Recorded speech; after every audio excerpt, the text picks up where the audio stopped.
আজকে তোমাদের এই ভিডিওতে প্রেজেন্ট কন্টিনিউয়াস টেন্স সম্বন্ধে দেখাবো।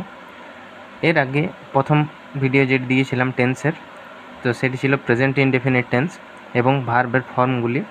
তো সেই ভিডিও প্রথমে দেখে নেবে। আচ্ছা দেখো, প্রেজেন্ট কন্টিনিউয়াস টেন্সকে বাংলাতে কী বলা হয়? ঘটমান বর্তমান কাল। এবং ঘটমান বর্তমান কাল কোনটি? যে যখন আমরা বুঝি যে বর্তমানকালে কোনো কাজ চলতে থাকে বা চলছে, মানে যে কাজটি চলছে, যেমন আমি ভাত খাচ্ছি, আমি বাড়ি যাচ্ছি, আমি আসছি। তো এগুলিতে শেষের যে ক্রিয়া আছে সে ক্রিয়ার শেষে কী থাকবে? ছয় ছয় রশ্মি, খাচ্ছি বা যাচ্ছি বা খাচ্ছে বা যাচ্ছেন বা খাচ্ছেন, যেমনই হোক, তো এগুলি শেষে থাকবে, ক্রিয়ার শেষে, মানে কাজের শেষে। তো যখনই মনে হবে যে আমরা বর্তমানকালে কোনো কাজ করছি, তখনই প্রেজেন্ট টেন্সের কথা আসবে। তো প্রেজেন্ট কি না, প্রেজেন্ট কন্টিনিউয়াস টেন্সের কথা। তো প্রেজেন্ট কন্টিনিউয়াস মানে কোনো কাজ চলতে থাকা, এখনই কাজটি চলছে। তো এবার দেখো, প্রেজেন্ট কন্টিনিউয়াস টেন্সের ফর্মুলা কি?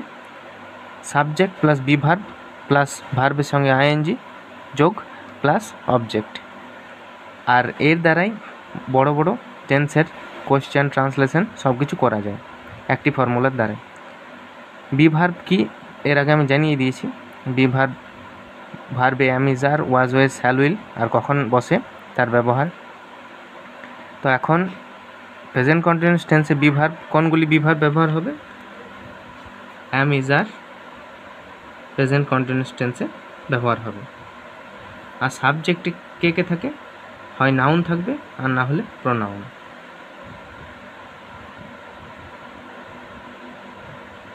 তাহলে সাবজেক্টে কে থাকে? নাউন অথবা প্রোনাউন। আর বি ভার্বে কোন কোনগুলি শব্দ থাকবে? অ্যাম, ইজ, আর। অ্যাম মানে হই, ইজ মানে হয়, আর আর মানে হয়। আর ভার্বের সঙ্গে আইএনজি যোগ কীভাবে হবে?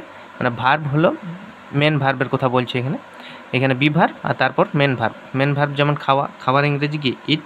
তো ইটের সঙ্গে কী যোগ হবে? আইএনজি যোগ হলেও কী হবে? ইটিং। তো ওই ভার্বগুলি কন্টিনিউয়াস টেন্সে কী কী ব্যবহার হয়? ইটিং, ডান্সিং, ড্রাইভিং, গোয়িং, এইসব ভার্বগুলি ব্যবহার হবে প্রেজেন্ট কন্টিনিউয়াস টেন্সে। আর শেষে অবজেক্ট বাকি যেগুলি পড়ে থাকে। দেখো এবার এগুলি ট্রান্সলেশনে কেমনভাবে ব্যবহার হয়। এখানে দেখো এক্সাম্পল, সে আসছে, হি ইজ কামিং। এখানে দেখো উদাহরণগুলি। সে খাচ্ছে, তাহলে প্রেজেন্ট কন্টিনিউয়াস টেন্সে শেষে দেখতে পাবে যে চয়েস হয়ে থাকলে প্রেজেন্ট কন্টিনিউয়াস টেন্স। তো এই উদাহরণগুলিও কিসের? প্রেজেন্ট কন্টিনিউয়াস টেন্সের। তো কীভাবে করবে? সাবজেক্ট সে, সাবজেক্ট হলো হি, সে, আর সে খাচ্ছে, তাহলে তারা মানে অ্যাম, ইজ, আর করতে হবে বি ভার্ব, তাহলে হি ইজ, আর খাবার ইংরেজি কি? ইট, আর ইটিং মানে হচ্ছে খাচ্ছে, তাহলে ইটের সঙ্গে আইএনজি যোগ, তাহলে হি ইজ ইটিং। হি মানে সে, আর ইজ মানে হয়। তাই এখানে সে খাচ্ছে ইংরেজি কি? He is eating. ইট মানে খাওয়া, আর তার সাথে মানে ইট হলো মেন ভার্বের সঙ্গে আইএনজি যোগ হয়েছে। তো হি ইজ ইটিং মানে সে খাচ্ছে। তাহলে প্রেজেন্ট কন্টিনিউয়াস টেন্সের ট্রান্সলেশন কীভাবে করবে? Subject plus be verb plus ভার্বের সঙ্গে আইএনজি যোগ, তারপর অবজেক্ট যদি অন্য কিছু থাকে। তাহলে এরকম প্রশ্নটি যদি এরকম থাকতো কি, সে ভাত খাচ্ছে, হি ইজ ইটিং রাইস হতো, হি ইজ ইটিং রাইস, সে ভাত খাচ্ছে যদি হতো। তারপর দেখো সে আসছে, এটার উত্তর কী হবে? হি ইজ, আসার ইংরেজি কি? কাম। কামে COME বানান থাকে, কিন্তু কামিংয়ের সময় ইটা উঠে যায়, এইভাবে হয়ে যায় কামিং। হি ইজ কামিং, সে আসছে। তারপর দেখো তিনি পড়াচ্ছেন, হি মানে সে বা তিনি, তো এখানেও কি হবে? হি অথবা সি। এখানে সে যতগুলি করলাম সব পুরুষের ক্ষেত্রে করলাম, সে এখানে সিও বসে। যদি আমি এখানে স্ত্রী ধরে করতাম, মানে সে খাচ্ছে মানে কোনো স্ত্রী খাচ্ছে, বা সে আসছে মানে কোনো স্ত্রী আসছে, তো এখানে তখন সি হতো, হি না হয়ে। তো এখানে তুমি যে কোনো উত্তর করতে পারো, হি অথবা সি, কিন্তু বি ভার্ব আর মেন ভার্বের সঙ্গে আইএনজি যোগ, এটা ধ্যান রেখে করলে প্রেজেন্ট কন্টিনিউয়াস টেন্সের উত্তর ট্রান্সলেশনগুলি খুব সুন্দর হয়ে যাবে। তিনি পড়াচ্ছেন, he is,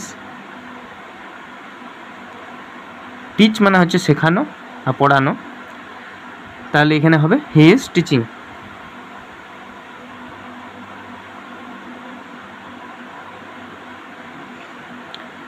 he is teaching.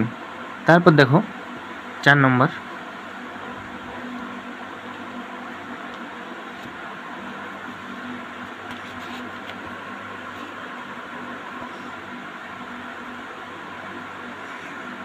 হাঁসগুলি জলে সাঁতার কাটছে, এটার উত্তর কি হবে? তাহলে এখানে সাবজেক্টকে হাঁসগুলি, আর আমি বলেছি সাবজেক্ট সবসময় নাউন অথবা প্রোনাউন হয়, তো এখানে নাউনকে হাঁসগুলি নাম, আর হাঁসের ইংরেজি হলো ডাক, আর হাঁসগুলি আছে তার জন্য কী হবে? ডাকস।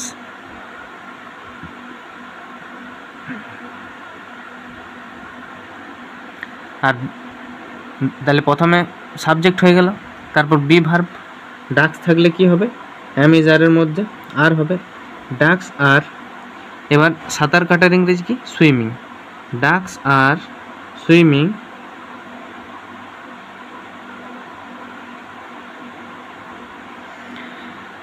এখানে ডবল এম হলো, যদি কিছু কিছু শব্দ আছে যেগুলির আইএনজি করার সময় আর একটি শব্দ রিপিট হয়ে যায়, আরও অন্যান্য শব্দ আছে সেগুলি জানাবো আমি। এখন দেখো যে ডাকস আর সুইমিং হলো, তারপর কোথায়? জলের মধ্যে, মানে জলে। জলে হলে কোথায় হবে? In the water. তাহলে জলে হলে ইংরেজিটা হবে ইন দ্য ওয়াটার।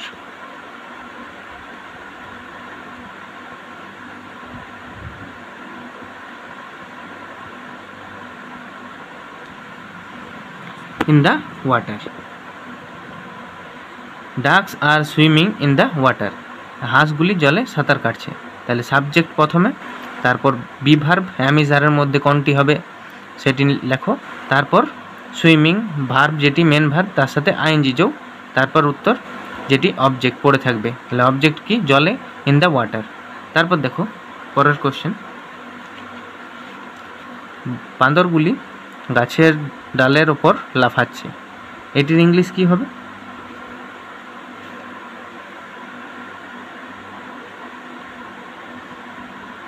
বান্দরের ইংরেজি মাংকি, আর এখানে যেহেতু বান্দরগুলি আছে তখন তাহলে হবে মাংকিজ। আর মাংকিজ এর বি ভার্ব কী হবে? আর। যেমন ডাকসে হয়েছিল আর, সেরকম অনেকগুলি থাকলে আর বসে, মাংকিজ আর। এবার দেখো এখানে ক্রিয়া কোনটি? লাফাচ্ছে, লাফানোটা হলো কাজ, তাহলে জাম্প মানে লাফানো, আর যেহেতু কাজটি চলছে কন্টিনিউয়াস টেন্স, তাহলে মেন ভার্বের সঙ্গে আইএনজি যোগ, তাহলে কী হবে? জাম্পিং।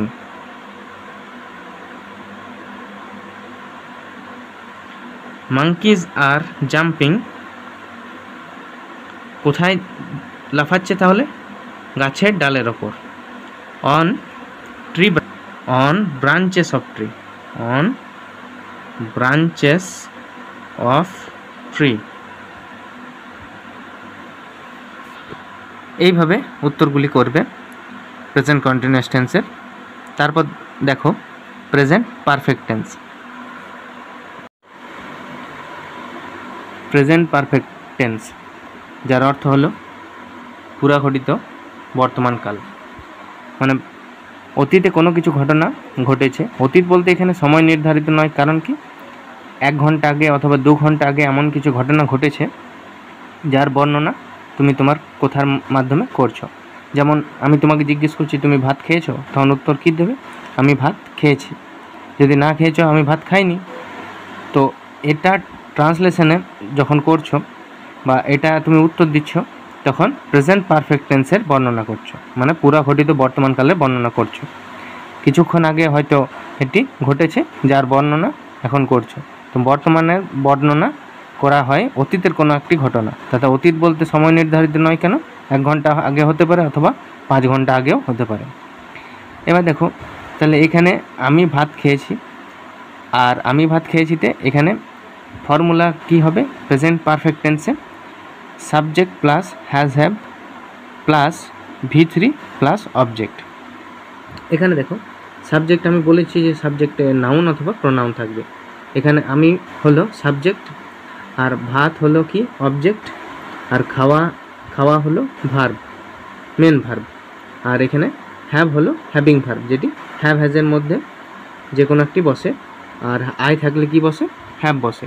তাহলে আই হ্যাভ ইটেন রাইস, আর এই ইটেন আগেবার কন্টিনিউয়াস টেন্সে যখন হচ্ছিল খাচ্ছি বা খাচ্ছে, তখন ইটের সঙ্গে আইএনজি যোগ হচ্ছিল, কিন্তু এখানে V3-তে ভার্বের 3 নম্বর ফর্ম, যেটি প্রেজেন্ট, পাস্ট আর পাস্ট পার্টিসিপল, মানে পাস্ট পার্টিসিপল 3 নম্বর ফর্মটি, যেটি ইট থেকে চেঞ্জ হয়ে কি হয়ে যায়, ইট, অ্যাট আর ইটেন। এটা কি V1, এটি V2 আর এটি V3। এই V3 ইটেনটা এখানে উত্তর হয়ে গেল, কারণ আমি ভাত খেয়েছি, মানে কিছুক্ষণ আগে এই ঘটনাটি ঘটেছে। তাহলে V3টি কীভাবে করবে, ভার্বের ফর্ম মুখস্থ করে নেবে, আর ভার্বের ফর্ম যদি ট্রিক চাও তো এই ভিডিওতে কমেন্ট করবে। তো subject plus has have plus V3 plus object, এই ফর্মুলা করে নিলে প্রেজেন্ট পারফেক্ট টেন্সে যে কোনো ট্রান্সলেশন করতে পারবে।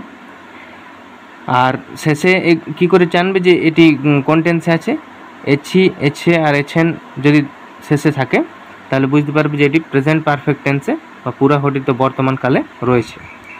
পরবর্তী ভিডিও দেখো।